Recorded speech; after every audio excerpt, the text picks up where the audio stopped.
কে জানতো সেটাই হবে জীবনের শেষ তোলা ছবি। স্বামী, স্ত্রী আর 3 সন্তান, একটা নিমিষে সব শেষ। একটা পুরো পরিবার চোখের পলকে হারিয়ে গেল ইতিহাসে। এমন নির্মম পরিণতি শুধু তাদের পরিবারের নয়, গোটা সমাজকেই যেন নাড়িয়ে দিয়েছে। আসলে এই ঘটনা যেন আবারও মনে করিয়ে দিল জীবনটা বড় বেশি অনিশ্চিত। জানেন, এই নিঃশ্বাস যেটাকে আমরা সবচেয়ে বেশি স্থায়ী ভাবি, কতটা অস্থির বলুন তো। তাই বেঁচে থাকার মানেই যেন আজকের দিনটাকে সম্পূর্ণভাবে বাঁচা। কে জানে আগামীকাল আদৌ আসবে কিনা। গত বৃহস্পতিবার উন্মুক্ত প্লেনটিতে যারা একসাথে যাত্রা শুরু করেছিলেন, হয়তো তারা কখনোই একে অপরকে চিনতেন না, কিন্তু কারো কল্পনাতেও ছিল না এক মুহূর্তে সেই সব অচেনা মুখগুলো এক করে দেবে। প্রতীক যোশী ও কমি দুজনেই চিকিৎসক। প্রতীক বাবু 2016 সালে লন্ডনে চলে গিয়েছিলেন, কমি দেবীও যাচ্ছিলেন সবকিছু গুছিয়ে, কিন্তু নিয়তি যেন অন্য কিছু লিখে রেখেছিল তাদের জন্য।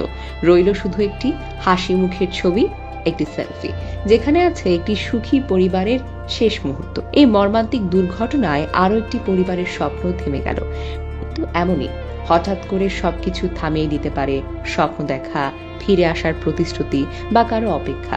কেউ জানতেই পারল না সেই পাঠানো মেসেজটাই শেষ, কেউ তোলা ছবিটাই জীবনের অন্তিম স্মৃতি। আমরা যারা বাহিরে বসে এসব দেখি, তারা হয়তো কখনোই অনুভব করতে পারবো না সেই শেষ মুহূর্তে যাত্রীদের বেঁচে থাকার আকুতি, চিৎকার বা অসহায়তা। যারা প্রিয়জন হারিয়েছেন, তাদের কাছে প্রতিটি দিন হয়ে উঠবে যন্ত্রণার আরেকটি নতুন অধ্যায়। আমরা সবাই অনেক পরিকল্পনা করি, 5 বছর পর ঘুরতে যাব, আগামী বছর একটা নতুন গাড়ি কিনবো, অবসর জীবন নিশ্চিত করতে চাই, কত কিছু ইনভেস্ট করি, তাই না? কিন্তু এই ঘটনাগুলো আমাদের কানে কানে বলে এসব পরিকল্পনার কোনো নিশ্চয়তা নেই। জানেন, এই দুর্ঘটনায় যেন চোখে আঙুল দিয়ে দেখিয়ে দেয় কতটা অনিশ্চিত আমাদের এই জীবন। জানা গেছে বিমানটি উঠছিল আহমেদাবাদ থেকে লন্ডনে দুপুর 1:17 নাগাদ ট্র্যাক অফ করে, আর কিছুক্ষণের মধ্যেই ট্রাফিক কন্ট্রোলে মে ডে সিগন্যাল পাঠায়। কিন্তু কয়েক সেকেন্ডের ব্যবধানে সবকিছু শেষ হয়ে যায়। ম্যাগানিনগড় মেডিকেল কলেজের হোস্টেলের ক্যাম্পের কাছে বিমানটি ভেঙে পড়ে। সেখানকার ডাক্তারি পড়ুয়ার শিক্ষার্থীরা প্রথমে বুঝতে পারেনি কত বড় একটা তাদের সামনে ঘটেছে।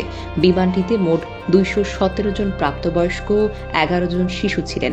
যাত্রীদের মধ্যে ছিলেন 169 জন ভারতীয়, 53 জন ব্রিটিশ, 1 জন কানাডিয়ান, 7 জন পর্তুগিজ নাগরিক।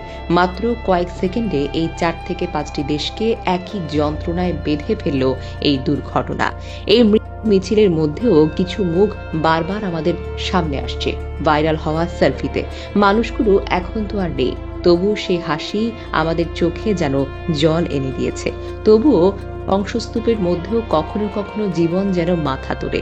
একমাত্র যাত্রী যিনি এই ভয়াবহ দুর্ঘটনা থেকে বেঁচে ফিরেছেন, তার নাম বিশ্বাস কুমার রমেশ।